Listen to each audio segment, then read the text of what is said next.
Ассалаумағалейкум қазақ елі, отандастар, жерлестер, туыстар, бауырлар. Мен Маржан қыздарыңыз әдеттегідей Америкадан алдарыңызға шығып тұрмын. Бүгін сол өздеріңізге уәде еткендей, мынау Мұхтар Әблязовтың бағдарламасын, қазақша нұсқасын өздеріңізбен жаңағы бөлісіп, өздеріңізге жеткізгім келеді. Мынау жай сөзбен, қазақи сөздермен алған кезде. Мына бұл кісі Мұхтар Әблязов үкіметті құлатып, билікті қолға алған кезде 6 айға жаңағы парламенттік жүйені, уақытша парламенттік жүйені құрып, соны басқарамын дейді. Мына сол кісілер келген күннен бастап сіздер жаңағы жақсылықтың басталғанын көре бастайсыздар. Бұны жаңағы бағдарламасынан көрсеңіздер болады. Бұл кісі жаңағы 6 ай уақытша парламенттік жүйені басқарғаннан кейін, 6 айдан кейін міндетті түрде жаңағы сайлау болады. Оны өздеріңіз сайлайсыздар. Кімді қоясыздар, кімді сайлайсыздар, қандай бағдарлама бізге керекті, қандайысы керек емес екен. Мына бұл біріншіден.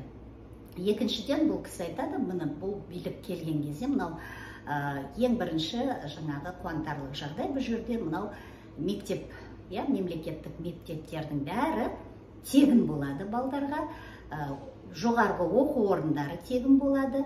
Бұл мектептерде жаңағы 4-ші сыныпқа дейін балалар тегін тамақтанады.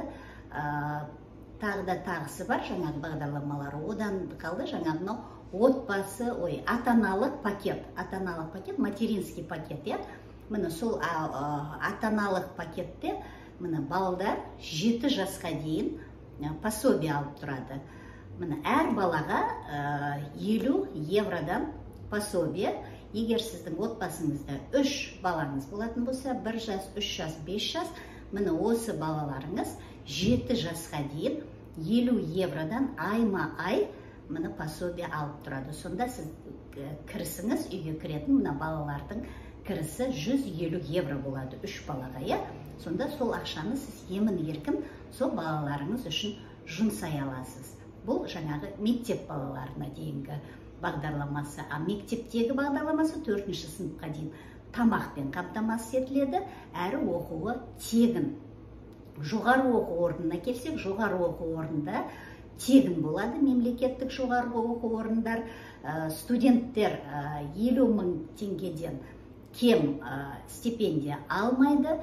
Одан қалды, егер жатақханамен жабдықталмаған болса, басқа бір жерден үй алып, басқа бір жерде тұрып жатырған болса, соның ақысы төленеді, компенсация төленеді жаңағы за проживание деген, сол бір жерде тұрып жатқан үшін общежитиясы жаңағы жатақханасы болмағандықтан, мына осындай компенсация төленеді студенттерге. Бұл жаңағы студенттер жайында. Енді мына жұмысшылар жайына келсек, мына мұнай саласында жұмыс істейтін мұнайшылар, ең кем айлық ақысы $1,500 болады. Өздеріңіз теңгеге ауыстыра жатарсыздар. Енді мына ең төменгі айлығы мұнайшылардың $1,500-дан кем болмау керек. Мұхтар Әблязовтың бағдарламасына сай. Одан қалды мынау мұғалімдер, әскерилер, полицейлер, бұл кісілердің айлықтары $1,000-дан басталу керек. Міне, кірдің ба сен сол жұмысқа, бастапқы сенің ең төменгі айлығың $1,000 болу керек. Содан кейін жаңағы өзінің еңбек стажына байланысты әрі қарай өсе береді. Міне, бұл жаңа жұмысшылар жайында. Енді мынау үй мәселесіне келсек, мына Қазақстанда орташа есеппен алғанда 6 миллион қазақстандық үйсіз күйсіз жүр екен, үйлері жоқ. Міне сонымен күресті бұл кісі жаңағыдай тағы бір бағдарламасы бар, осы немен күресу үшін. Бұл 250 мың пәтер жылына салынып пайдалануға беріліп тұру керек. Сонда мынау 6 миллион жылына 250 мың қазақстандық үймен қамтамасыз етілетін болса, біршама жылдың ішінде бұл жағдайда шешілейін деп тұр, мүлдем мүмкін түбімен жойылуы да мүмкін. Өздеріңіз қарасаңыздар, қандай тамаша бағдарлама. Одан қалды бұл кісінің тағы да айтып отырғаны, егер осы үй аламын деп 30 миллион 30 миллионға дейін кредит алған болсаңыздар, міне сол кредиттер жойылады. 30 миллион теңгеге дейінгі алынған кредиттер жойылады. Үй алу үшін алынған кредиттерді жояды Мұхтар Әблязовтың бағдарламасына сай.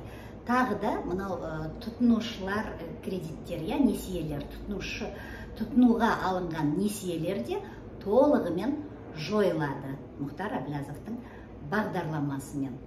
Міне одан қалды, мынау X күні Құда қаласа келеді. Мына X күні келіп, біз мына билікті құлатып, үкіметті құлатып, билікті өз қолымызға аламыз. Міне сол күні, мына X күні халықпен бірге бәріміз бірлесіп, біздің жастарымызбен бірлесіп сол күні шыққан кісілерге, X күніне шыққан кісілерге Әблязов $10,000 әр қайсысына, міне сол X күні халықпен бірге шеруге шығып, мынау үкіметті құлатуға ықпалын тигізген кісілерге $10,000 уәде етіп отыр төлейтінін. Ал мына полицейлер жағынан, мынау X күніне дейін, X күні, сол күні халық жаққа өтіп, бұлар да өз ықпалын, өз еңбегін сол күні сіңірсе, бұл кісілер $50,000-ға дейін төленеді бұл кісілерге. Бұл да Әблязовтың уәдесі. Мен сенемін. Сіздер де өздеріңіздің пікірлеріңізді, ойларыңызды осы видеоның астында қалдырсаңыздар болады. Келесі жолға неге тақырып болады. Тағы да нені ұмытпадым екен, қазір ойланып тұрмын. Міне сол тұтынушылар несиесін айттым. Үй мәселесіндегі 30 миллионға дейін, кешіреміз деп, 30 миллион теңгеге дейінгі несиелері бар болса, үй алу үшін алған, оны кешіреді. Пенсия жайында, міне пенсионерлердің пенсиясы, пенсияға шыққан мезетте 300 евродан кем болмайды. 300 евро пенсиямен шығасыз, сол 300 евроңыз 4 жылдың ішінде, енді жаңағы әртүрлі нелерге байланысты, енді сай 400 евроға өседі 4 жылдың ішінде. Міне көрдіңіздер ме, қандай керемет бағдарлама. Бұл бағдарламалармен өздеріңізде таныссаңыздар болады. Мұхтар Әблязовтың өзінің YouTube арнасында бар, жаңағы орысша нелері, енді нұсқалары. Одан қалды, бұл кісінің жаңағы Telegram каналынан да көріп, оқып шықсаңыздар болады. Соны түсінбеген жерлеріңіздер болса, маған жазыңыздар, оны бірге талқылаймыз. Тағы да бір күн бір тікелей эфирді осы Мұхтар Әблязовтың бағдарламасына арнап жасаймын. Оған дейін жаңағы өзімде оларға дайындалып жасап алайын, көрейін, ешқайсын қалдырмай. Қазір мен тек жаңағы өзімнің оқығандарымды, ойымда қалғандарын, жақсы нелерін сіздерге айтып тұрмын. Жаңағы бұл жеткізіп жатқаны мынау, бізде саясатта шаруамыз жоқ, біз саясатпен айналыспаймыз деген кісілерге міне жалпылама осындай сөзбен сіздерге жеткізіп отырмын. Сол үшін бәріміз қосылып атсалысайық, ағайын. Мынау X күні келеді, міндетті түрде келеді. Бұл үкімет құлайды. Құламаған енді дымы қалмады, оны өздеріңізде көріп отырсыздар да, іштеріңіз сезіп отыр. Міне сол күні билікке кім келеді, қалай келеді, оны өздеріңіз бәріңіз куә боласыздар.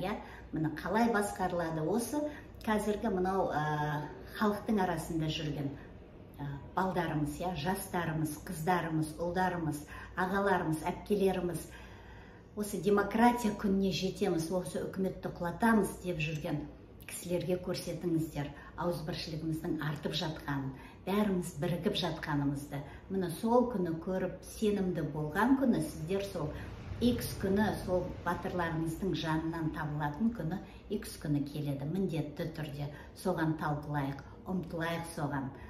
Халқым, алға қазақ елі.